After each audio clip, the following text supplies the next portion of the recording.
Good day, grade 12 learner. Good day, grade 12 learners. Welcome to today's tourism lesson. I'm Mr. Sambielo Innocent Luyanda Nkonyeni, a grade 12 tourism teacher at one of the schools in the East End and also head of department. Right, we are now on Famous World Icons and Attractions Week 2. This lesson is brought to you by Gauteng Department of Education in collaboration with Saibono Discovery Center and broadcast by Pagama Research and Development. I hope you are going to take as much as you can from me. So you should have a book with you there and a pen so that you can be able to jot down. You can also have your phone with you so that you can be able to take pictures as we move on. I will also be looking forward to your questions on our WhatsApp group, please. Only the questions, no video calls, no voice calls, and so on our WhatsApp line 063-629-3655. My sources are from Via Africa Tourism Grade 12 Learners Book, Focus Tourism Grade 12 Learners Book, and also Oxford Successful Tourism Grade 12 Textbook.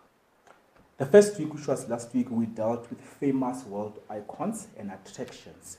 This week we are continuing, but we're just going to be dealing with other different icons or tourism attractions. Let's move. Right, our lesson focus for today, we are just going to do a smaller recap from what we did last week, whereby we started with explaining the difference between an icon and a tourism attraction. Again, I'll also give you more or less the same tips that I gave to you last week in terms of tips to study or to prepare for tourism icons. I will then move to explaining the icons that you're going to be dealing with this week. And then we are also going to be doing the economic significance of icons and then few activities. Let's start. This is just a smaller recap from what we did last week. The first thing that we started with when we were doing week 1, we tried to explain the difference between a tourism attraction and an icon. Let's just check what it says the difference between a tourism attraction and an icon. We said the following. Remember, we said this is going to be part of your question 4, which is tourism attractions, right?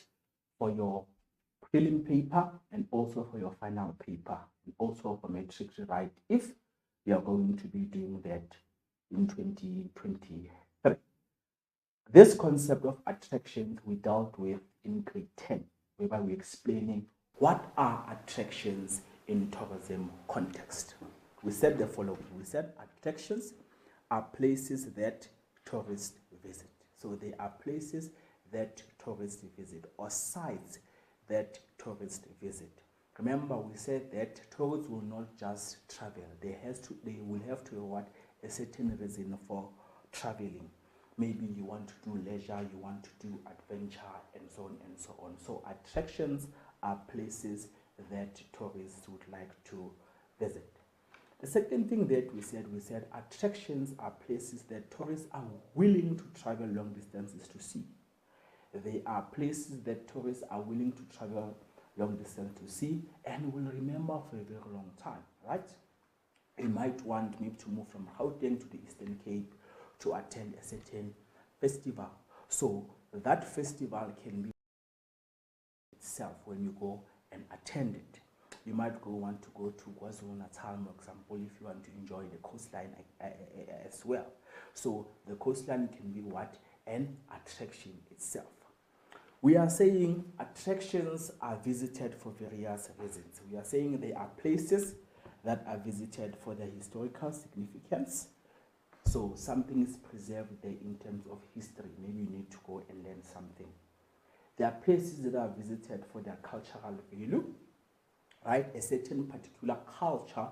Remember, we said culture in tourism context, it has to do with the way we do things. So when you go to an attraction that has a cultural value, you are going to experience cuisine, which is food that is preserved there for those different cultures or tribes. You are going to experience different languages, you're going to experience different cultural games and so on. So some attractions have what? A cultural value. So we are also saying they are places that are visited for their natural or man-made beauty, right? Or entertainment opportunities. So some attractions, they are visited because they are natural. Maybe if you're talking about our well-known oceans, our Big Five and so on, they are part of our natural environment. Then some attractions like our theme parks and so on, they are part of our man-made environment because they've been created by who? By men. Then we also say some attractions, they are places that are visited for their what? For their entertainment opportunities. So when you go to that particular attraction, you're just going there for leisure. You're just going there for what? For entertainment. So what are we talking about? Basically, when talking about attractions, can be our parks, our theme parks, our lakes, our mountain, our big five, and so on. All those things can be, and also our big shopping malls. They can also be what? Our tourism attractions. So that's what we need to know, the difference between an attraction and an icon. Now let's get to know now what is an icon in tourism context. So now, in terms of icons, for example, I said last week that, for example, the late former Nelson Mandela, he was an icon, right? But in tourism context, we are saying icons are attractions, right? They are attractions or features, but now we are saying these attractions are world famous, meaning they are well known globally. We see them in movies, we see them in literature, when we study books and so on, then they are what? They are world famous. We read about them. That's the first thing in terms of what is an icon. It's an attraction or feature that is what? That is world famous, that is known globally. We are saying an icon, it is a symbol representative of a country in which it is located, meaning that particular icon, it represents what? A particular country in which it is located. For example, when you look at the Eiffel Tower, we know that it represents what? It represents what? The France, right? Icons, we are saying it represents something significant. And what do? They add a value to a particular country, especially where they are located. We are saying icons are a building. It can be a building, it can be a structure, it can be a physical feature that is closely associated with a place, country, or city.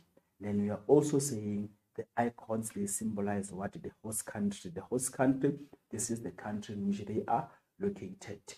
They represent a country. And the last thing we are saying, they are a must-see. Meaning, when you visit that particular country, icons, they are a must-see. You need to make sure that you have visited that particular country. Remember, I said we are waiting for your questions on our WhatsApp line 063 629 3655. This is where you can send us your questions. Take your cell phone, take a screenshot of the slides as we are moving. Remember, you are adding to what your educator is also giving to you there in your school. Now, let's move. We also said that the attractions are divided into four. We've got man-made attractions, we've got natural attractions, we've got cultural attractions, and then we also have what? Mixed attractions. So now let's try to elaborate on each of them. What are you talking about, Mr. Mkunyeni? You are talking about man-made attractions. We are saying man-made attractions have been created by men or humans, right? They have been created by men, meaning they've got what? Human-made elements, right? When you come to natural attractions, we are saying they have been created by nature or God, right? They've been created by nature or God, right? Then we've got cultural attractions. We said in terms of cultural attractions, they preserve certain elements of culture, right? They preserve, meaning a certain particular culture, it is preserved. Remember, culture can be deteriorated. In this context, we're talking about what behaviors, the way people behave, their languages, their customs, and so on. So when you go to an attraction that has cultural elements, you're going to learn and also participate in certain cultural activities in that particular attraction. Then the last one, we said we've got mixed tourism attractions. When we say mixed, we are saying they have both the elements of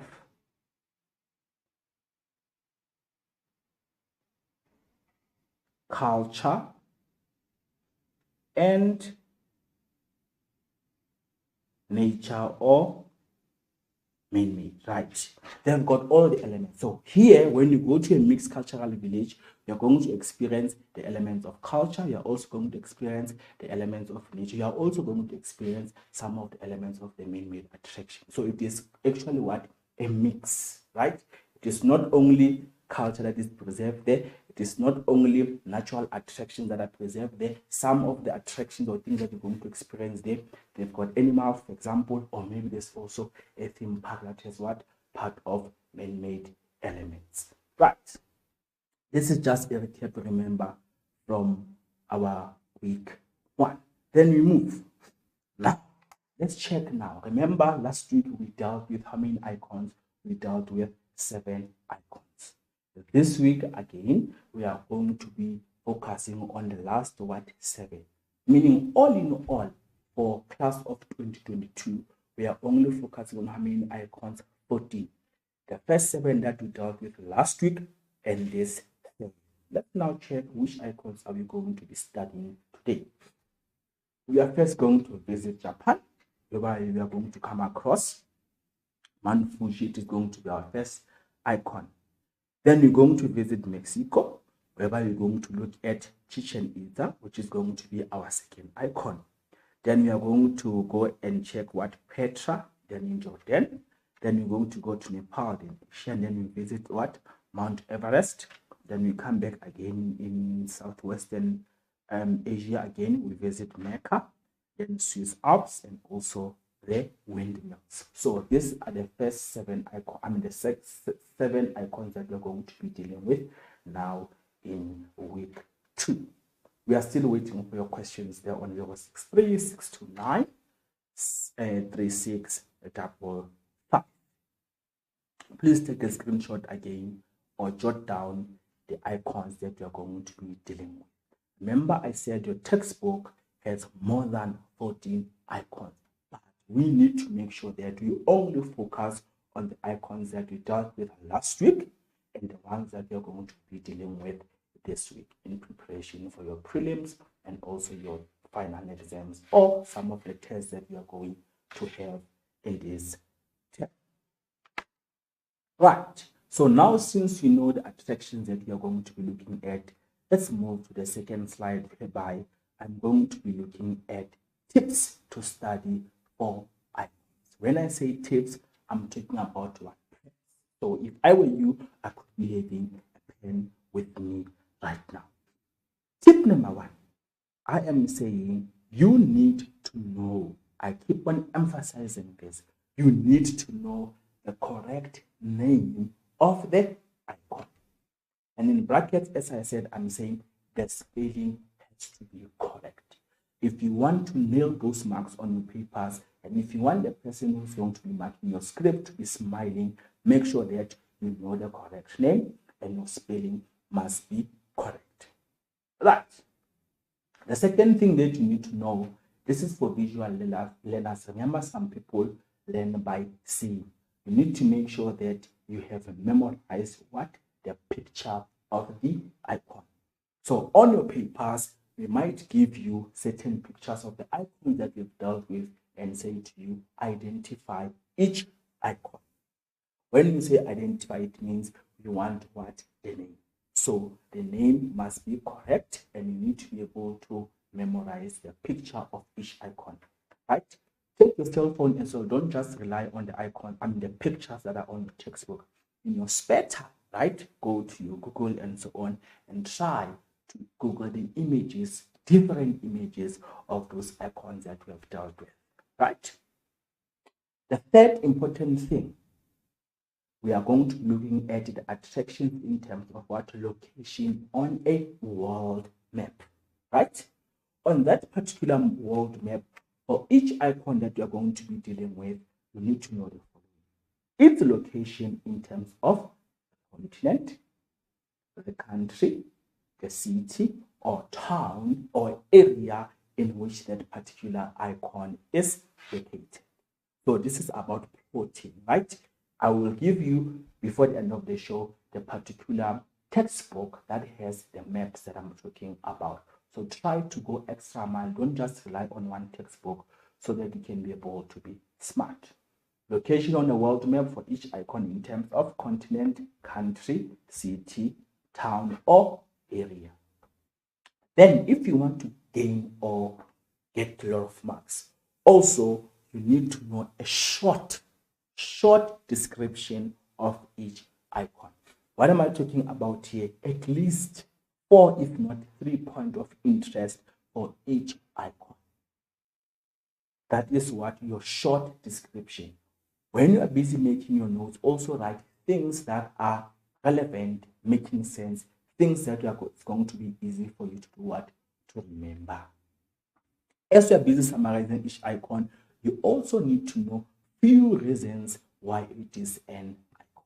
Right? Maybe 3, if not 4 reasons why that particular attraction is regarded as an icon. From grade 10, we also did tourist profiling, right? We also dealt with different types of attraction. Now we are saying each attraction attracts certain type of tourists. So in terms of tourist profile, you need to know which type of tourist is actually attracted to that particular icon or attraction. Number 1, know the correct name. The spelling must be correct. Be able to identify the icon and the picture. Be able to locate your icons on a world map in terms of continent, country, city, town, or what? Local area. Know the short description, few reasons why it's an icon, and lastly, the tourist profile. Try by all means again to compare your icons, right? Try to compare them in terms how they look, in terms of their characteristics, and so on, because some of the high order questions we might be looking at, they're trying to see whether do you know or understand all the icons in terms of different comparisons and so on. I hope you have jotted down these tips. Let's move. Right. Again, we did this last week, but let's just do it very fast. The problem, our learners in grade 12, they do not know how to locate our 7 continents. It is shocking. So we dealt with this in grade 10. So if you did not do tourism in grade 10 and you don't have geography, try by all means again to know where each continent is located, because this map will help you in terms of knowing where each icon is located in terms of the continent. Let's just try to take a few minutes to interpret this map. Let's check first. You see you have numbers 1, 2, 3, 4, 5, 6, and 7. All those numbers we have been given what? Our 7 continents. Then we have A, then we have B, then you've got C, then you've got D. Here what do we have? We've got our tourism ocean groups. But for now, that is not important. We need to focus on what? On the 7 numbers. Let's check. What is continent number 1? Continent number 1, it is North America. Continent number 2, it is South America. Continent number 3, it is Africa. Continent number 4, then we've got Europe. Number 5, we've got Asia. Then number 6, we've got Australia or Australasia. And number 7, we've got what? Antarctica. But please check now. When you look at Asia, you can see that it stretches, right? It is one of our biggest continent that has multiple time zones as well. Please, some icons are located very close to and in between Asia and also the northern part of Africa, and some are also there in Europe. So please just be careful there when you are interpreting your map in terms of the location of your 7 what continents. We said 1, it is North America, 2, South America, 3, Africa, 4, Europe, 5, we said it is Asia, and 6, we said it is Australasia or Australia, and 7, we said we've got Antarctica. Right. Those are your 7 what continents. This is just a recap from grade 10's work. So make sure that you also understand the work that we did in grade 10. Let's move.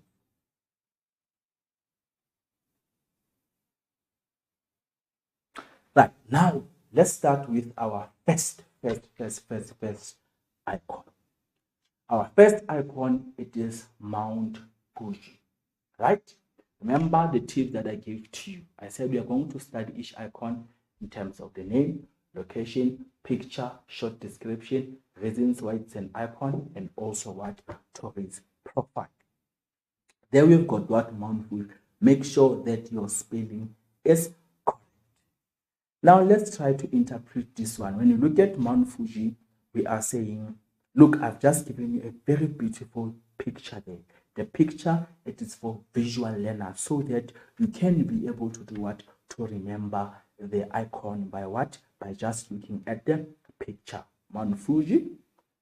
Then we've got a second beautiful picture. Understand? And as you can see that the picture has color. So when you go extra mile, obviously your text will don't be in color, but obviously on your papers, but obviously when you go extra mile and go to the internet and try by all means to get other pictures of these different icons, and so that you can be able to memorize their names. This is Mount Fuji. Then in terms of continent, then I said your location is divided into 3, right? We are still waiting for your questions there on our WhatsApp line, 063-629-3655. Please send us your questions so that we can be able to deal with them as we are moving. Right. In terms of location, I say location for each icon is divided into 3. For this one that we are dealing with, which is Mount Fuji, let's check its location. Continent, it is in Asia. Country, it is in Japan. And where in Japan, it is in the city of Tokyo. So they might ask you to give us the location in terms of the continent, or they may say country, or they may say a city. You need to know that. Remember, I said the pictures are also very important. This is our first icon, which is what? Mount Fuji. It is located where? In Asia, that is the continent. We're in Asia, in a country that is known as Japan. We're in Japan, in the city of Tokyo. Then we move. Remember, I said short description, right? Short description, meaning few points of interest for each icon. Remember, I said my sources are from 3 textbooks. So I had to gather as much information as I can for you. Right. Now, Mount Fuji, we are saying the first point, it is located in the Fuji Hakone-Izu National Park, southwest of Tokyo. This is a short description. It is surrounded by 5 beautiful lakes. It has a dormant volcano, but we are saying, some geologists today argue, they are saying this volcano last erupted around 1707, and some texts they say 1708. The geologists, they are saying it is still regarded as an active what? Volcano. It has a dormant volcano that last erupted around 1807 or 1808. Mount Fuji, it is also well known for its height, which is about 3,776 meters. This particular mountain has about 8 peaks. Remember, a peak, it is the highest point of the mountain, right? Geographic people. It has 8 peaks, and it is covered by snow for most of the year. Hence, obviously, this is something that is making it to be what? One of the well-known tourism icons that we have where in Japan. It is covered by snow for the most of the year. It has 8 peaks. It is about 3,776 meters high. It has a dormant volcano that last erupted around 1707 or 1708. It is surrounded by 5 beautiful lakes. This is just a short description of what? Mount Fuji. You just need to add the few points of interest that you will be able to remember. Then we move to few reasons why Mount Fuji is known to be a tourism icon. Number one, it is the highest mountain in Japan, right? It is famous for its symmetrical cone shape, which is snow covered. Let's just go back, right? This is what we are talking about. Look at the shape here, the way it is, right? If you remember the ice cream cone, this is what we are talking about when we say it as what? A symmetrical what? Cone. This is what we are actually talking about. It is the highest mountain in Japan. It is famous for its symmetrical cone shape, which is snow covered. It is a symbol for Japan, and it is also one of the Japan's most holy sites, because in Hindu they believe that if you climb the mountain, then you have done one of the most important holy things. It also has what, when you look at it, it is very artistic. So it is also what, very artistic, and it also has what, cultural value in terms of Japan, the history of Japan, and so on. Those are the few reasons why Mount Fuji, it is a tourism icon. Highest mountain, famous for its symmetrical cone shape, which is snow covered throughout the year.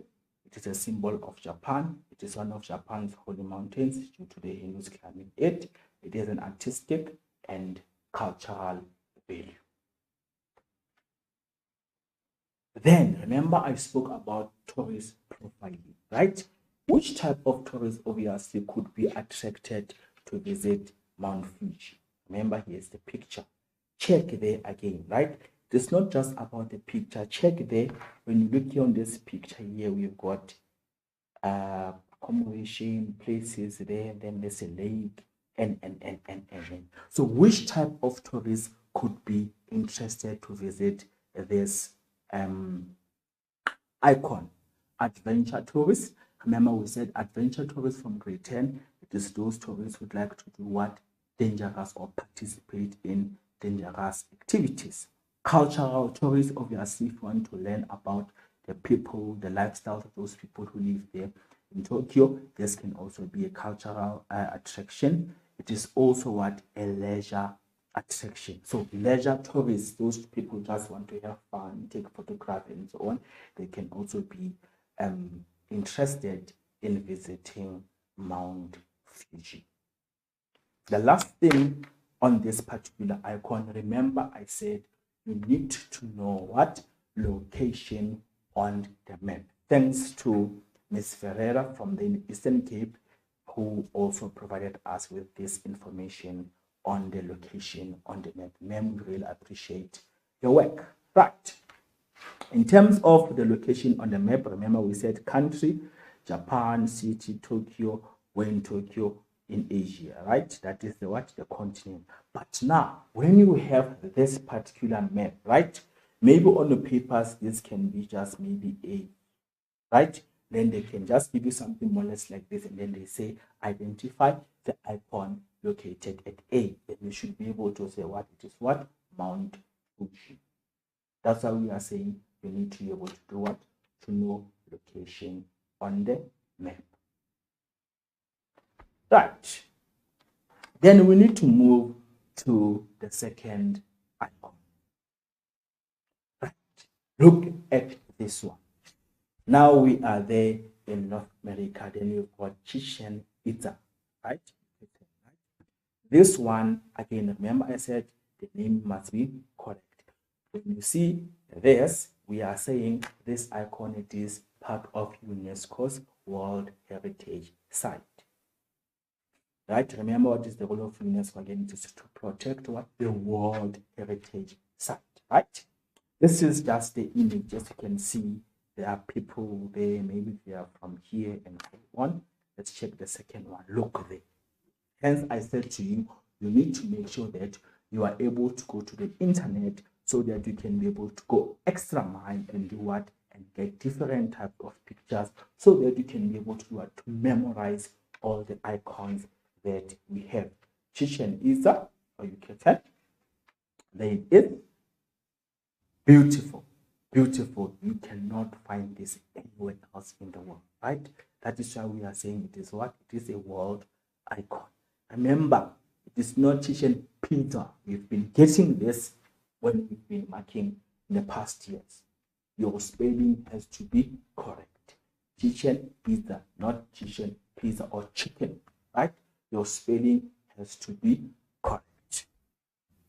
All right, so now since you know the pictures, check all those stories. They're having a nice time, right? This is them, they're having a nice time. Now we move to the location of Chichen Itza. The first one, in terms of continent, we are saying it is located in North America. We're in North America, in Mexico, and we're in Mexico in the region, right? Check this one. This one, we don't have the city. Right? We do not have the city, but we have what? Region. Continent, North America. Country, Mexico. Region, Yucatan. Right? Then we move to what? To our short description. When you look at this picture, you can see that it was something wow back then in the past. Obviously, you can also tell that humans were also the ones who built this. When you look at this one, you can also tell this is what is the man-made tourism attraction. All right. Chichen Itza, short description. The first point, we are saying this place was the most powerful and wealthy city of the Maya civilization. When we are talking the Maya of the Maya, it is a particular tribe, right, that lived in this particular area years back. It was the most powerful and wealthy city of the Maya civilization. It means at the mouth of the well of the Itza, right? This is a translation of the name, Chichen Itza. It means at the mouth of the well of the Itza. We are also saying this was a place whereby underground water came, right? If you can see, this is one of the most dry areas, right? But they are saying it was here that underground water came to the surface for its citizens and in this dry and arid area, right? It's like more or less like a well whereby the Mayan people could do what? Could get water. We are saying this place has two wells, right?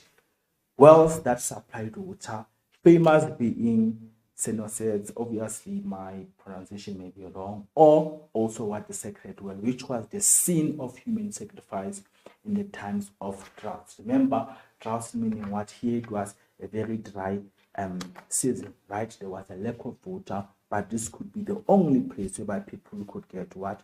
Water. This is where now human sacrifice where people could be killed because of their fighting for water and so on. This place has El Carlol, which is a primitive astronomical observatory for the Mayan, which were famous for the calendar. Just like today, remember today it is the 20th of April 2022, right? So these people who were the Mayan, they were well known again for what? For astronomical observatory, whereby they can be able to say, okay, they study what happens, and also for the what? For the calendar dates, right? The study of astronomy. Remember, that's what we're talking about. It is also said these people were able to predict the end of the world, right? When they were calculating times and so on, which was said known as 2012. So they were saying in 2012 the year is going to end. Now we are in 2022. Right. Please just add any few points of interest there on Chichen Itza. Then we move to reasons why this particular place is an icon. Remember, I said to you, if I'm moving way too slow or too fast for you, where as I move for each slide, just take your cell phone and take a picture so that you can be able to have this information also on your phone to transfer or to add on your notes. Reasons why Chichen Itza is an icon. It is the ruined remains of the ancient Mayan city. Remember, these are the people who lived there years ago. So what is also preserved here? Some culture, right? When you look at this architectural style, right? The way it has been designed, right? This is architecture. This is what we're talking about when we say it's architectural style. The design, and so on. This is what we are talking about. We are saying its architectural style provide insight into the Mayan culture, their art, their religions, and also their knowledge of mathematics, right? That's what these are the few reasons that are making this particular icon a tourism icon. Remember, I said some icons, when we visit them for their cultural value, historical value, and so on. So when you check here, they also preserve the best archaeological sites of the ancient Mayan civilization. And the last thing we are saying, their pyramids, they bear a striking resemblance of those of ancient Egypt, right? The pyramids of Giza, they are more or less, but they are not the same, especially their mathematical proportions. It is the ruined remains of the ancient Mayan city. Its architectural style provides insight to the Mayan culture, the art, their religions, and also their knowledge of mathematics. It preserves the best archaeological sites of the ancient Mayan civilization. Their pyramids, they bear striking resemblance of those ancient. There we are talking about the pyramids of Giza, especially their mathematical proportion. These are just a few points of interest in terms of Chichen Itza. I hope you are busy adding your points there. Remember, I said you are available for your questions there on our WhatsApp line, which is 063 629 3655. This is where you can send your questions to us. Please, no videos or voice notes, just type your questions, and then later we'll be able to do what? To respond to your questions. Tourist profile, right? Remember, we said you also need to know the type of tourists that can visit each icon. When you look at this one, there are the people that are visiting. As you can see, they are having a leisure time, or they are learning something, they are taking pictures, or someone is explaining to them the history, the tour guide there. So we are saying the type of tourists that can visit this icon, this cultural tourists, obviously those who want to learn about the Mayan culture, how they lived, and so on, and also leisure tourist, right? That is the tourist profile. Then the last thing for Chichen Itza, and then we have what? The location on the map. Remember, we said it is where, in terms of the continent, North America, there it is, right? There. It is in North America, where in Mexico, in the region called Yucatan Peninsula. I said, remember that on your papers, they may maybe write C here and say identify the icon on C. Before we move to the second icon, I'm just going to give you a 1-minute break as you are adding few points of interest. Remember, we are waiting for your questions on our WhatsApp line 063 629 3655. I'll see you in a minute.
Yeah, welcome back, welcome back, welcome back.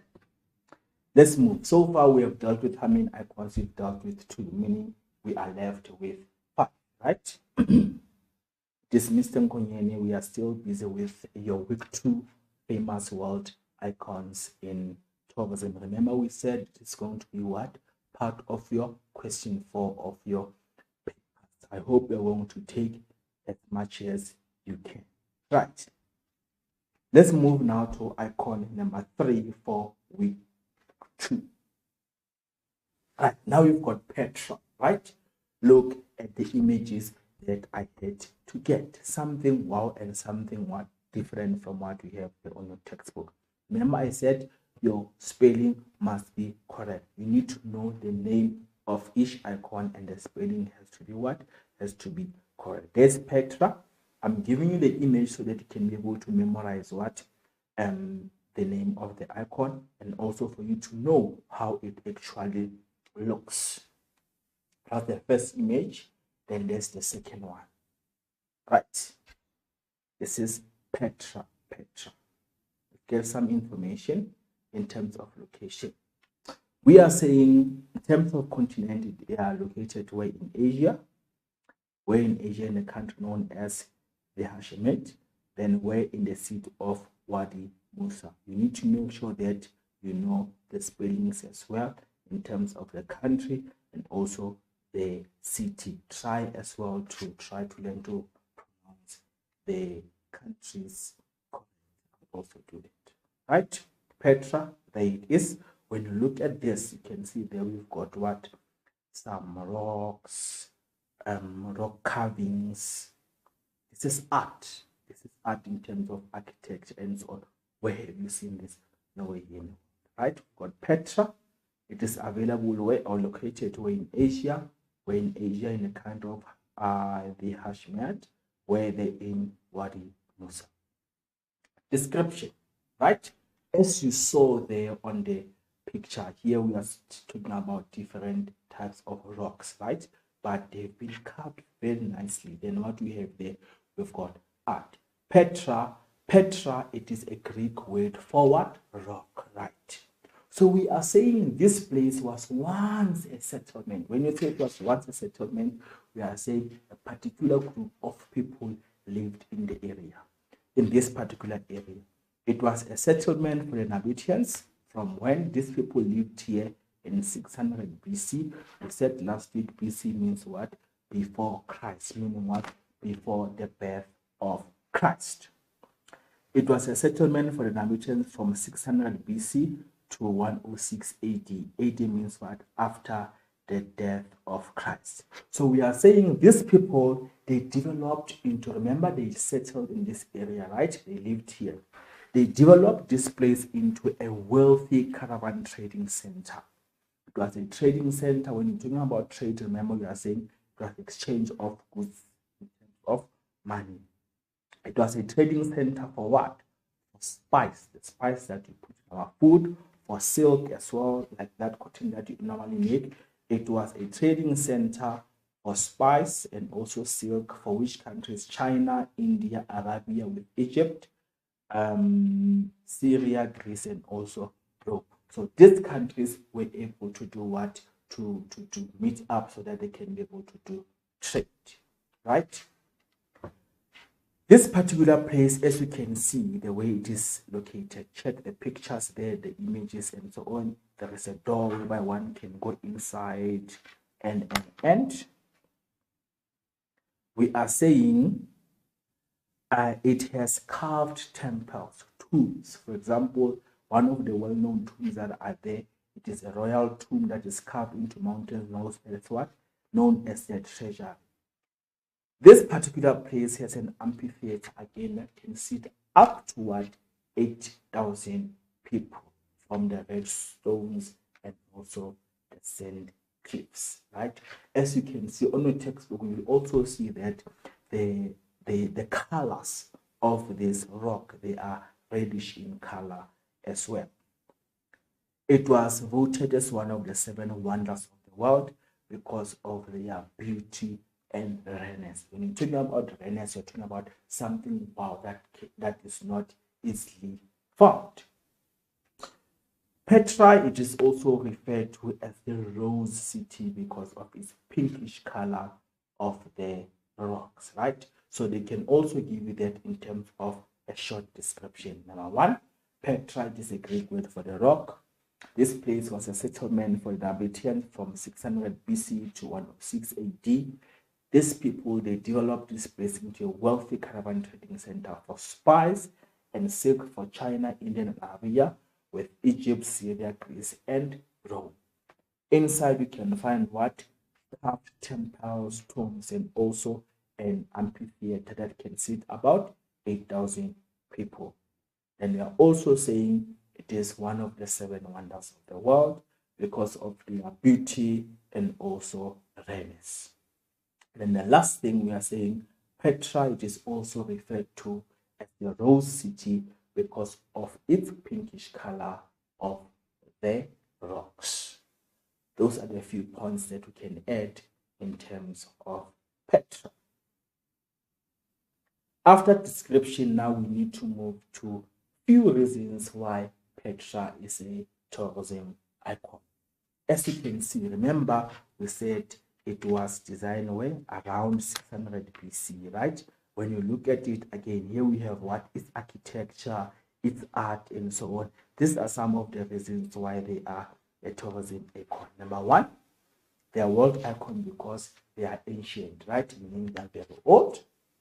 Number two, because of their beauty, impressiveness, and rareness. They've got artistic and cultural value because of those carvings, cultural value because of those inhabitants who settled in this area. They are also what an ancient civilization between what for the inhabitant settlers. Reasons why it's an icon because of their age, their beauty, impressiveness, rareness, artistic value, cultural value, and also their ancient civilization. Those are the few reasons why Petra is a tourism icon.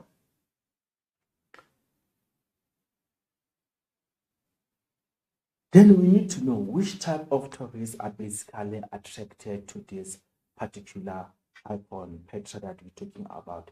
As you can see, remember, when you go here, you can also learn about the different cultures of the inhabiting people, how they used to live.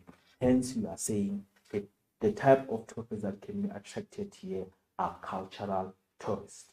Cultural tourists and also what? And also leisure tourists. In terms of tourist profile. Right. Then we move to location on the map. Right? As you can see here, here we have our Africa, then there we've got Europe. Then remember we said Asia, it is stretching. It is one of our biggest continent. Asia is the continent where Petra is located. Where in Asia, in Jordan, where in Jordan, in the city of Petra, or what? Wadi Musa. That's what we have in terms of location. I said this arrow is going to help you maybe on your papers. Maybe they can put here maybe F and say identify the icon at F. Then you need to remember, for example, on this picture, icon number 10, it is what? It is Petra. The name has to be correctly spelled.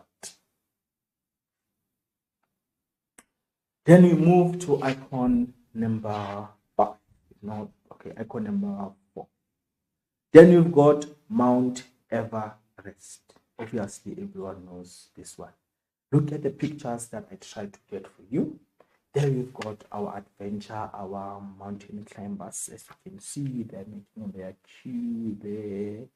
They've been climbing this mountain. As you can see, we've got our rocks there, we've got our mountain there, and then we've got what? Snow. Look what we have here. So it shows that this place, it is what? It is a very cold. Mount Everest.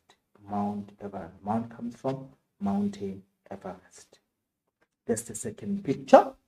Beautiful, beautiful, beautiful, beautiful. Obviously, this one, it is what? It is a natural what? attraction in terms of the way that it has been created. It has been created by who? By God. It has been created by nature.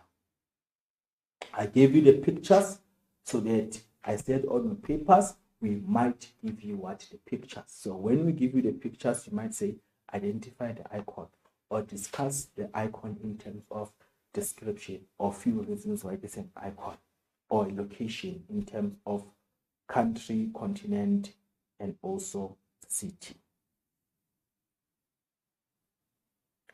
Right, location.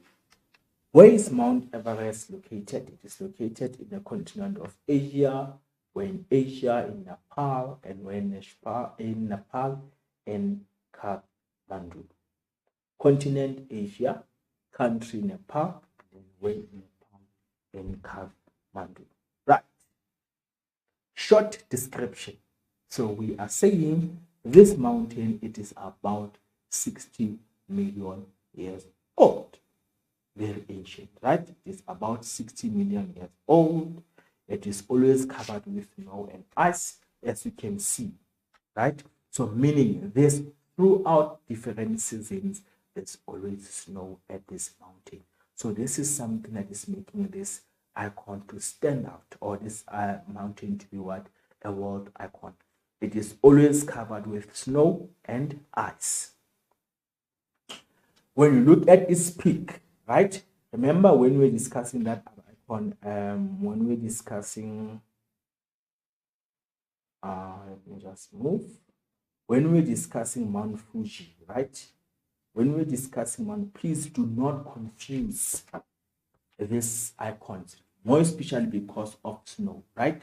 In terms of description, maybe if you are trying to tell you to compare the two, remember this one, it has ice as well and snow most of the year. But in terms of its shape, it is like what? A cone. But this one, they are saying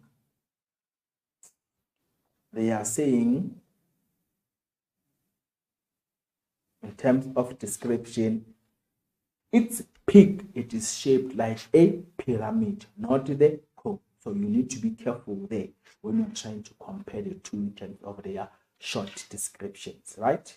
Mount Everest, it is its peak, they are like a pyramid. When you're talking about that other one, we are saying to it,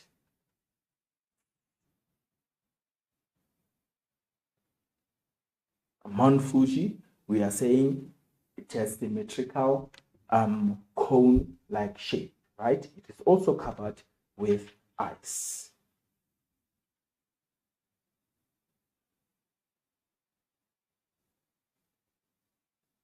Right. It is always covered with ice and snow.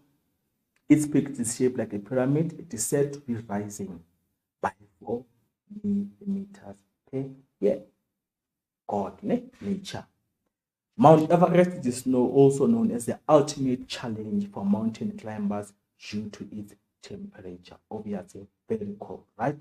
So its altitude here, obviously, you can even die. So you need to be prepared when you're going to climb this particular mountain.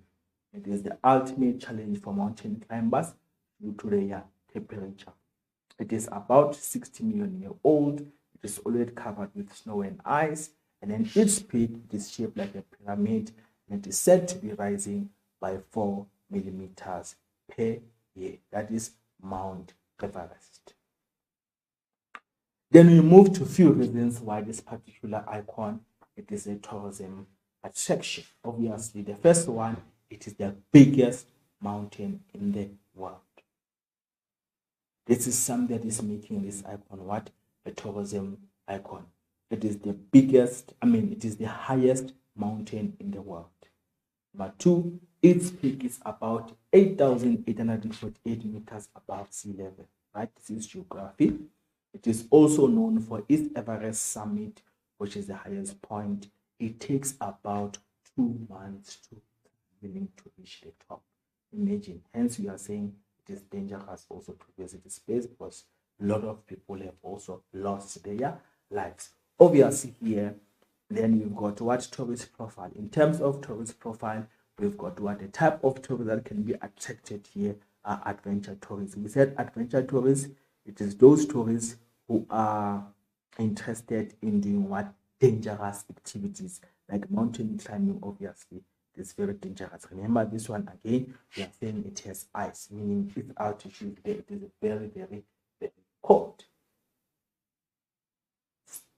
Then location on the map, right?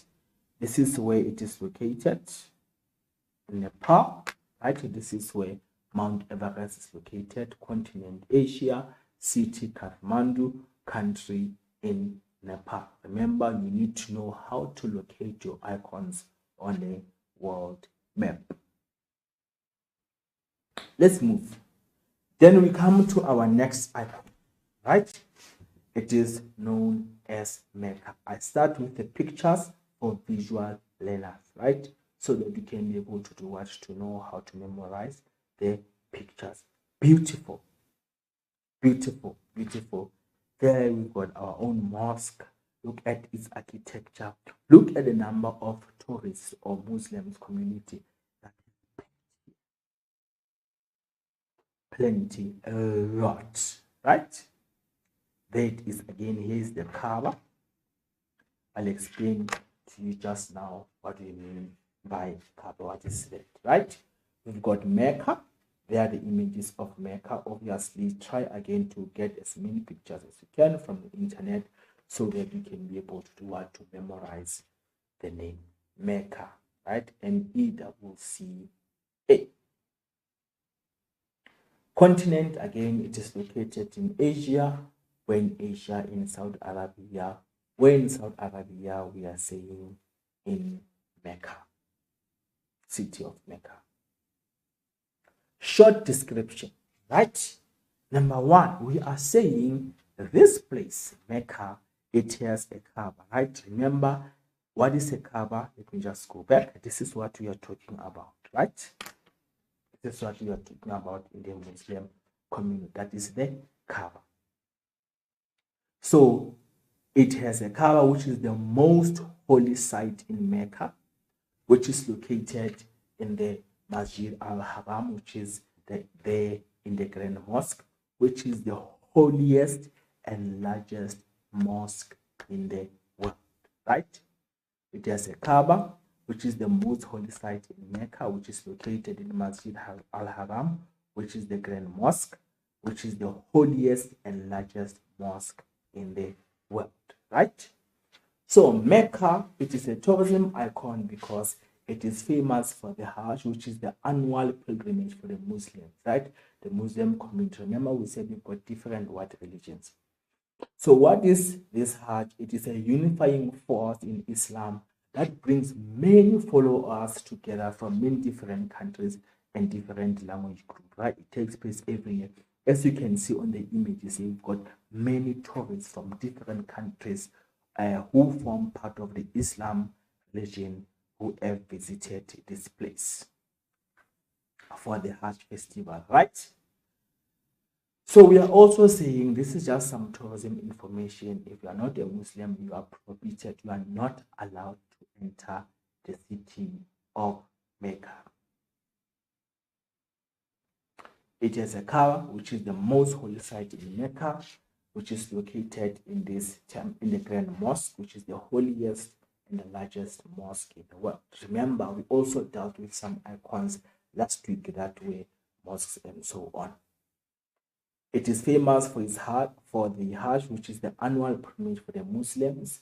What happens here? All Muslim community, they come together to attend the festival, the annual pilgrimage. And if you are not a Muslim, then you are not allowed to enter this city, right?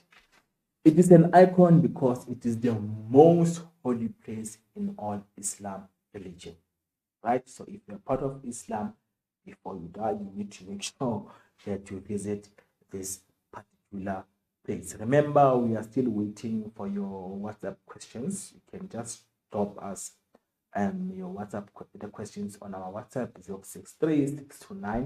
063-629-3655, right? Then someone or myself will later get back to you and give you the answers for your questions, right? We are also saying Mecca is the birthplace of the Prophet Muhammad, right? It is the birthplace for the Prophet Muhammad. It is the site for the pilgrimage known as the Hajj. It has an impressive architecture, as you can see in terms of the design, the art, and so on, the way it was designed. It has an impressive architecture, and this makes it one of the most famous world icons.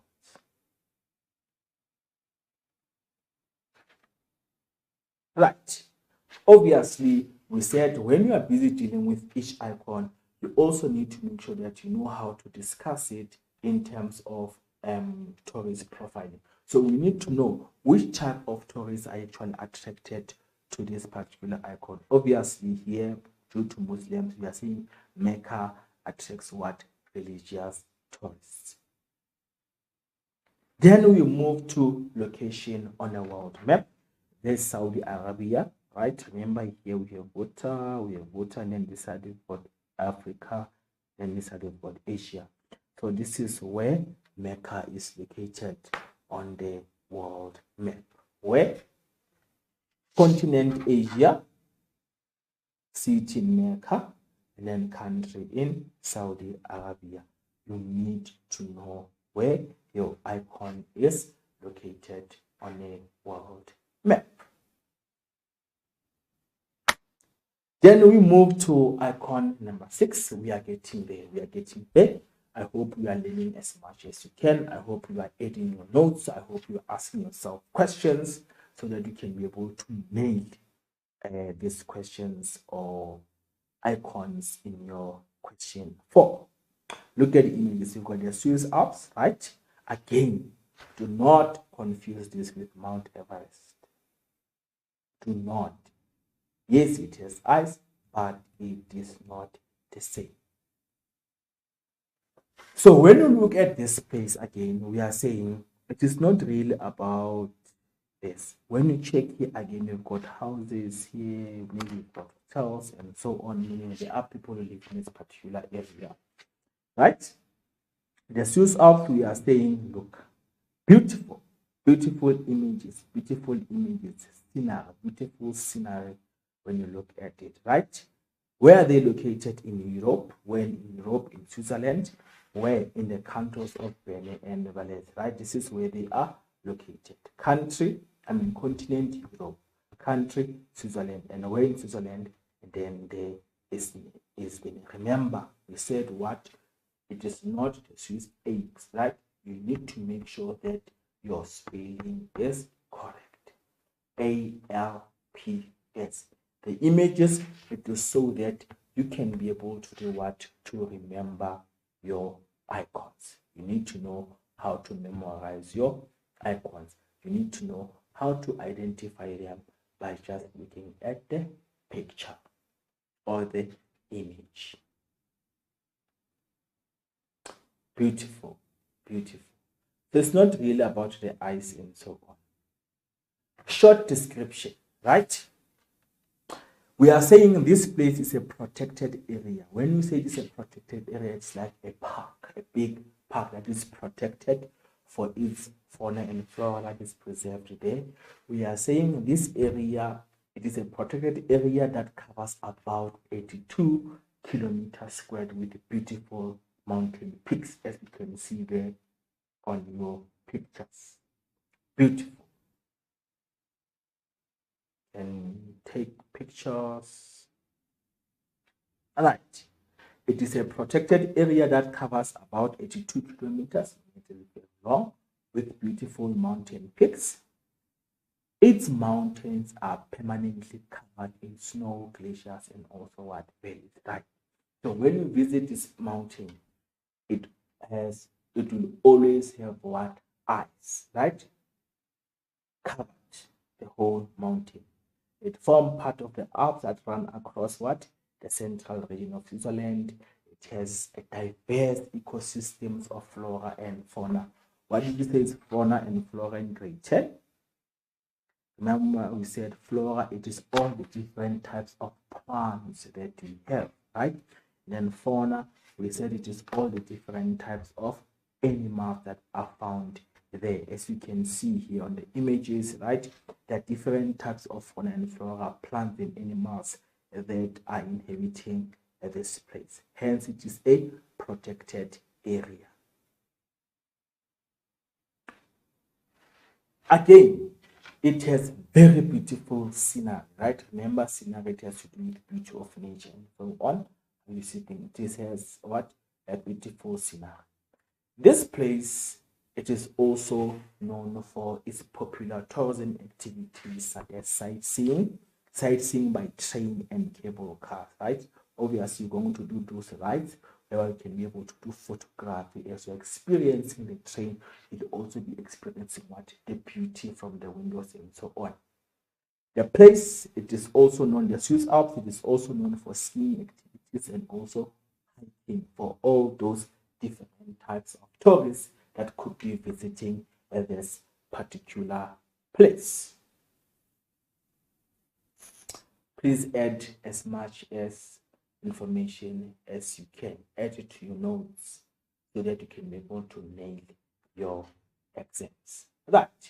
After the description, we need to move to reasons why this particular icon, it is a tourism icon.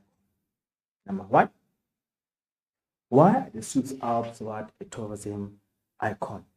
We are saying this protected area covers about 82 kilometers with beautiful mountains. That is why it's an icon. The mountain peaks are covered in snow, glaciers, and valleys, right? That is why they're an icon. It has beautiful scenery. Then here we've got a park, right? That is protected here. The Jungfrau Alesh, right? This is protected areas, and something wow about this particular protected area, we are saying it is UNESCO's first World Heritage Site. So the UNESCO's first World Heritage Site, it is found in this place, right? This place has a wealth of information about the formation of mountains and glaciers, and has played an important part in terms of art, literature, rock climbing, and also attracts what tourists in Europe. Remember, I said do not confuse this with Mount Everest. They are not the same. The Swiss Alps, they are protected area that covers about 82 kilometers with beautiful mountain peaks. Its mountains are permanently covered in snow and glaciers throughout. It has beautiful scenery. It also has UNESCO's first World Heritage Site. In term 3, we are going to be dealing with UNESCO so that we can know what is UNESCO, also what is the role of UNESCO. UNESCO is United Nations Educational, Scientific, Cultural Organization, right? When we visit this place, we're also saying you are going to learn about the world, right? You're going to get a lot of information in terms of the formation of the mountains and glaciers. And we're also saying that this place has played a very important part in terms of the art, literature, the books that we are reading, and so on, and also rock climbing. It has also been one of the attractions that played a very big role in attracting tourists away in Europe. This one, in terms of tourist profiling, I said, remember, you need to know which type of tourist is particularly attracted to each attraction. This one, what we have when you look at it, beautiful. Adventure tourists are attracted to this place. Sports tourists are attracted to this place. Leisure tourists are also attracted to this place because of the preservation of the park, and also because of the fauna and flora. We are also saying that eco-tourists can also be attracted to this place. Adventure tourists, those who want to do what? Dangerous activities like mountain climbing. Sports tourists, those who want to do skiing and so on. Leisure tourists, those who want to spend their time there. And then the eco-tourists, those who want to experience what? Plant and animal life. These are the people or the type of tourists that could be attracted to the Swiss Alps. Right, we are getting there. Then location on the world map. Again, remember now we are where? In Europe, right? This is where it is located. Maybe they may give you a big map. That's the picture. You should be able to identify the picture. Then maybe here can be A. Then you should be able to identify the attraction by locating it on a world map. Where is it located in the world? In the continent of Europe. Where in Europe in terms of the country? In Switzerland. And here again, we don't have a city, but we have a particular area where it is located. I hope you are learning. I hope you are taking as much as you can. Remember, these notes can also be downloaded later after the live lesson. Just go to our Parama Stage group and like and subscribe and download as much as notes as you can for our tourism. Then we move to our last, which is our 7th icon. Remember, we are available there to take up your questions on our WhatsApp line 063 629 3655. Send me your questions there so that I can be able to try to answer them. Remember, we only want what? Your typed questions, no videos, no voice calls, right? Windmills, right? Look at the pictures. There's the flag. That's not important, but you need to know that the flag is associated with what? With the Netherlands, right? There are the windmills. That's what you're talking about. Look at the flora. They're beautiful pictures, right?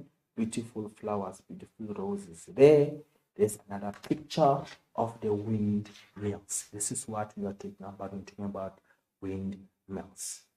Right, let's discuss the windmills in terms of their location. We are saying they are located in Europe. Where in Europe? In the Netherlands. And where exactly in the Netherlands? We are saying all over the Netherlands. So when you visit here, you might come across, there's no way that you can visit this place, this country, and not come across the windmills. So they are all over. Right, let's just get some history in terms of why are these windmills, or their short description, why are they a tourism icon? And yeah, we are saying they were built around the 14th century for several purposes before technology, right? Remember, before technology, then people were using this windmills for different reasons. Number one, before the electric pumps, the windmills were used for draining the land, for wheat milling and saw milling, right? So the windmills, they were pumping what? Right. They were built around the 14th century for different reasons or purposes before we had what? Electronic pumps. They were used as a draining system for the land, wheat milling and saw milling. Around the 1850s, we are saying there were as many as around 10,000 windmills there in the Netherlands. But today, there's about more or less than 1,150 working windmills. And we are still saying that these windmills, remember, they have some history that is preserved there for the Dutch people who are living there. So today, there's about more or less 1,150 windmills that are working, and we are saying these windmills are visited and photographed by tourists time and again. As I said, look at them. They are very beautiful and attractive.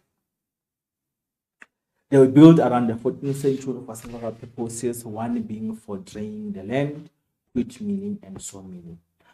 Around the 1850s, there were about as many as 10,000 windmills there in the Netherlands, but today there's less, but you can still see some, especially if you are a tourist, then you can go to them, take pictures, also learn about one or two things in terms of the history of the Dutch. Right. Why are the windmills a tourism icon? Right. First point, we are saying they are the main symbol that is associated with the Netherlands. they have a Dutch landscape, and they are a symbol of the Dutch community against the struggle for what? For water. They are the main symbol associated with the Netherlands, right? Immediately when you see them. They have the Dutch landscape, as you can see, their designs as well, the way they've been designed. You can tell that they are ancient and so on. There's very few of them that are working nowadays, and back then they were used for draining the land, wheat milling, and so milling. Right? They are symbol of the Dutch the Dutch struggle against water, and so these are some of the reasons why this icon, it is a tourism attraction. Then we move to the tourist profile. We need to know which type of tourists could be attracted to this icon. And the first one, remember we said, due to the Dutch history, obviously, when you go here again, the first type of tourist would be what? Cultural tourist, right? If you want to go and learn what Netherlands, the Dutch, how they lived, and so on, and how these windmills have been operating. Also, leisure tourists, if you wanna just go there, take pictures, photography, and so on, beautiful scenery and so on, then you could be attracted to these tourists. When you look at it, obviously we are saying it is what? Man-made tourism icon.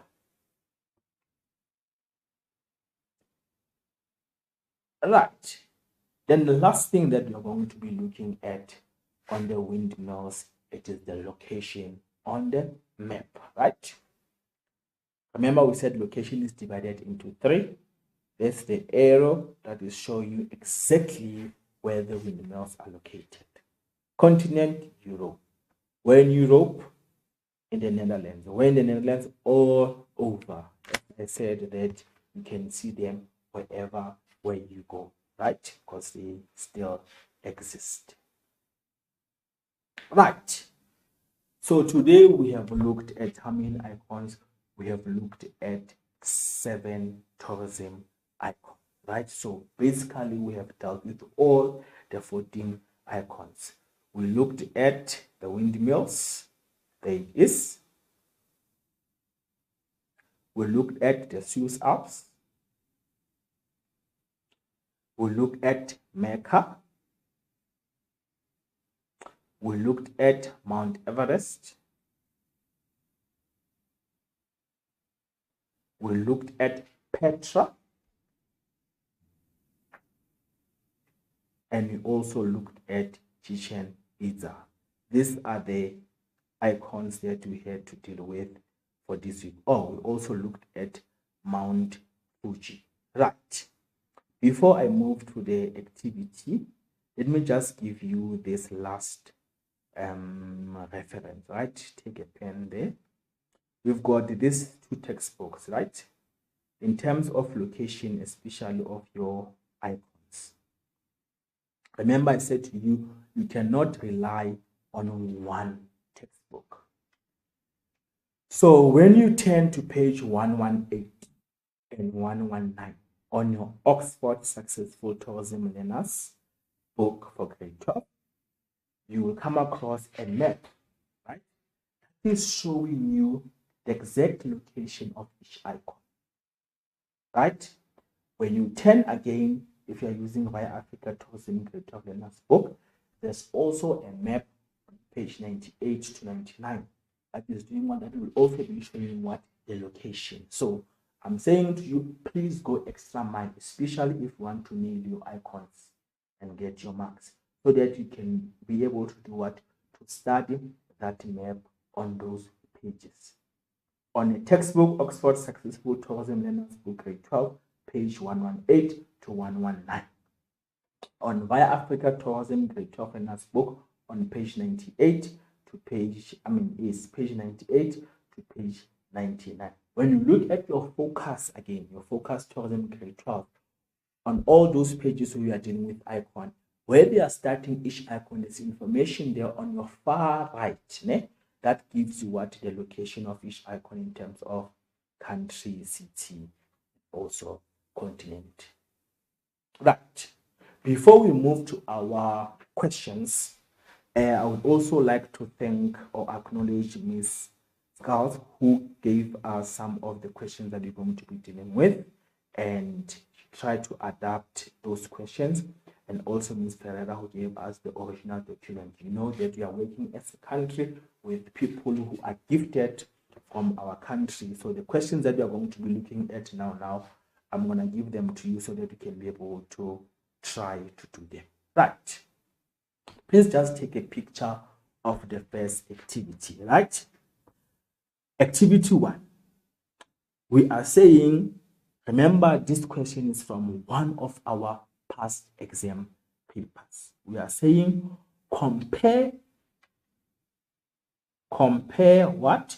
The 2 extracts on historical icons below taken from travel website, right? Remember we said some of the icons are visited for what? For their historical reasons. When we look at this one, we've got what? The first one, the Parthenon, and we've got Eiffel Tower. Then there's another important information. Eiffel Tower receives about 6.7 million tourists per year, and the Parthenon receives what? 7,778,000 tourists in a year. Then they say the first question, for example, remember we said we are comparing the 2 icons. The first question is say, give us one similarity between the 2 icons in terms of their location. So what can you say? Both are located where? In Europe, right? Then the question that I'm interested in here again, we have something that is known as mass tourism. Mass tourism is when many people visit the attraction at the same time. As much as we said it is a good thing for tourists to visit us time and again, but we are also saying that can also be a problem. Check 4.2.3. Suggest one measure. What can the attraction do to reduce the impacts of the big numbers per year? What can they do? Remember, we've got sustainable and responsible tourism. So what can the attractions do? Let's just check the memo there. The first one, we are saying they can limit the number of tourists to the Eiffel Towers, then 2 numbers, so that we can reduce what? Our impacts of tourism negatively. Due to what? To mass tourism. They can charge higher prices for entrance fee. Then if they charge higher prices, then people are not going to visit. In terms of the first question, in terms of similarities, we said they are both located where? In Europe. They are both in the northern hemisphere or the same time zones, or they are both in the same what? Capitals, right? And they are also located in the ancient city. Remember I said to you later, if I'm moving too fast, you can be able to try to get these questions so that you can deal with them on your own. That was activity 1, right? They can give you something more or less like this. Now let's move to activity 2. When you look at activity 2, I said to you, sometimes on your papers, they will give you what? Pictures. Remember I dealt with the pictures. Refer to the icons below and answer the questions. Check picture A, then you've got B, then you've got C, and you've got D. Then the first question they are saying identify icon A, meaning you need to know what is icon A. The second one they are saying give one fact in terms of history. So where can you get answers from this? We can get answers from what? From the short description that I gave to you. Then again, C, they are saying identify. When you say identify, they want what? The name. Again, D, give one fact of the icon C. Then E, they are saying identify the icon, right? So this is how some of the questions can be asked on your tourism papers. Then the last question before we leave, again, this is from one of the past papers again. There, they've given you what? Different pictures. So all those things that I've given to you, they are very important. So you've got icon A, B, C, D, up until G, and these are all the icons that we dealt with in week 1 and week 2, right? Let's check what is it that they want. 4.1, they're saying name the icon. So the name, it's very important. And then they are giving you what? The short description to guide you into answering. 4.1.2, they say they want what?